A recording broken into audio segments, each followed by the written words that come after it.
Close your eyes and imagine this. It's a stormy night. The wind is howling, the rain is falling like endless tears from the sky, and a little girl curls up in her small bed, trying not to be afraid. Her father, a single dad, sits quietly in the next room, carrying the weight of the world on his shoulders. And then, in the middle of that storm, there's a knock on the door. When he opens it, standing there is his boss, his CEO, a single mom, drenched, trembling, and clutching her little boy. What happened next will remind you that kindness still exists in this world. Before we begin, please don't forget to like this video and subscribe to the channel, because together, we can spread more stories of kindness, hope, and humanity. The storm was the kind of storm that made the world feel smaller, darker, and lonelier. Daniel had lived through many storms in his life, but tonight, he wasn't afraid of the thunder outside, he was afraid of the storm inside his own heart. He was a single father, raising his 6-year-old daughter, Lily, in a house that was more fragile than strong, but full of love. Life had been unfair, cruel even, yet Daniel never let his daughter feel the emptiness he carried. Every day, he worked long hours at the company garage, fixing engines with tired hands, just to come home and put a smile on her face. That was his world, small, humble, but held together by love. As the storm grew wild, he tucked Lily into bed. She asked, "Daddy, will the storm break our house?" And he smiled gently, whispering, "No, sweetheart. Storms may be loud, but they always pass." Still, when he closed her door, his heart clenched. He knew storms could destroy more than walls, they could destroy lives. Just as Daniel sat down with his old cup of coffee, there was a knock. At first faint, then louder. He froze. Who could possibly be outside in this weather? He opened the door, and time stopped. There, standing in the rain, was Claire Mitchell. To the world, she was untouchable, the CEO of the company, powerful, elegant, a woman who never bent beneath the weight of anything. But tonight, she was different. Her expensive coat clung to her soaked body, her face was pale, her hands trembling as she clutched a little boy no older than Lily. His lips quivered, his small body shook, and his eyes, they were full of fear. Her voice broke as she whispered, "Please, we have nowhere else to go." Daniel didn't think twice. Without asking, without judgment, he opened the door wide. "Come in," he said softly. And just like that, 2 lives stepped into his little world.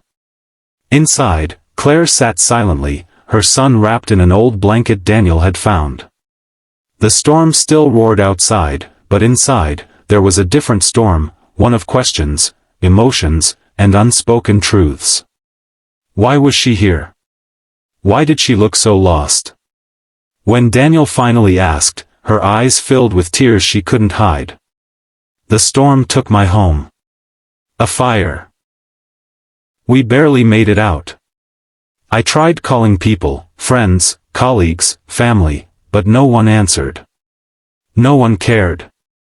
I didn't know where else to go. And then I thought of you. I remembered your address from office papers. I didn't know if you'd help, but I prayed you would." Daniel felt something stir inside him. He had so little to give, his walls were thin, his table worn, his pockets nearly empty. But in that moment, he realized something profound. Kindness isn't about how much you have. It's about how much you're willing to share. That night, he gave Claire and her son his bed, choosing the couch for himself. As he lay awake, staring at the ceiling, he thought, why me? Why tonight? He didn't know it yet, but life was weaving something bigger, a lesson in compassion, humility, and love that would echo far beyond that storm. When morning came, the storm was gone, leaving behind broken branches and flooded streets. But inside Daniel's home, something unexpected was blooming. He awoke to the smell of coffee, not his usual bitter brew, but something gentler. Claire was in his small kitchen, fumbling with his old coffee maker, still wearing the sweater he had given her. For the first time, she looked nothing like a CEO. She looked like a mother. A human being. Someone fragile, like him. "Good morning," she said softly, almost shyly. Daniel nodded. "Morning. Did you sleep?" "Barely," she whispered. "But I feel safe, thanks to you." Their children laughed in the corner, Lily showing Ethan her crayons. Their little giggles filled the house like sunlight after rain. Daniel couldn't remember the last time his home felt this alive. Days passed, then weeks. Claire and Ethan stayed because they had nowhere else to go, but soon, it became more than necessity. It became connection. Daniel saw layers of Claire no one else had. A woman who could sign contracts worth millions but struggled to cook simple meals, who looked invincible in boardrooms but didn't know how to comfort her son when nightmares woke him. And Claire saw Daniel, a man who had nothing yet gave everything, who carried grief but turned it into strength, who lived with so little but whose heart was richer than anyone she had ever known. But the world outside wasn't kind. Neighbors whispered. Colleagues gossiped. Why was a CEO living with a mechanic? Why were their children inseparable? And yet, through the noise, Daniel and Claire found something unshakable: respect, trust, and an understanding that kindness was stronger than judgment. Then, one day, something happened that changed everything. At a company meeting, with hundreds of employees watching, Claire stood tall. Everyone expected the usual speech of numbers, success, and power. But instead, her voice trembled with honesty. "I want to share something personal," she said. "This storm we faced recently destroyed more than my house. It destroyed the illusion that wealth and power can save you. When I had nothing, I turned to the one person I thought might show me kindness. And he did.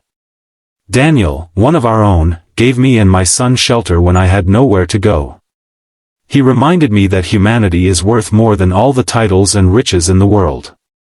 A hush fell over the room. People looked at Daniel, the quiet man at the back, with new eyes. In that moment, his act of kindness became a light that no storm could put out. From then on, Daniel wasn't invisible.